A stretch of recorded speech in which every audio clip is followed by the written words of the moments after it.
সত্যই অত্যন্ত গুরুত্বপূর্ণ এই মুহূর্তের পরিস্থিতি, কারণ বাংলাদেশের লাগাতার একদিকে ঘরের ভেতরেই যে অবস্থা, আর ডোনাল্ড ট্রাম্প শপথ নেওয়ার পর কি হবে ছবি তা মোটামুটিভাবে এখনই হয়তো অনুমান করা যাচ্ছে। কি মনে হয়?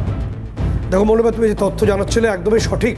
তুমি দেখবে আমাদের স্ক্রিনে ইউনূসের স্মিত হাসি, এবং সেই হাসিটা আগামী 9 দিনে আস্তে আস্তে আস্তে আস্তে আস্তে আস্তে ছোট হয়ে যাবে। আমরা বলছি বাংলাদেশের যারা দর্শক, এখানকার দর্শক, তারা মিলিয়ে নেবেন। অবশ্যই আমরা জ্যোতিষী নই, কিন্তু নির্দিষ্টভাবে তথ্য তো কথা বলে, সেই তথ্যের ভিত্তিতে কথা বলছি।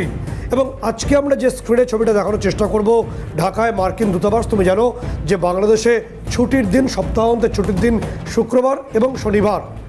এই শনিবার দিনও আজকে তুমি দেখবে ঢাকায় যে মার্কিন দূতাবাসটি রয়েছে সেখানে সকাল 8টা থেকে অফিস খোলা হয়েছে। আমরা বলছি তথ্য মিলিয়ে নিন। এবং নির্দিষ্টভাবে যিনি ভারপ্রাপ্ত রাষ্ট্রদূত এসছেন, ট্রেসি অ্যান জ্যাকবসন, এই জ্যাকবসন ঠিক সকাল 8টা 5 মিনিটে তিনি অফিসে প্রবেশ করেছেন, তথ্য আসছে আমাদের কাছে।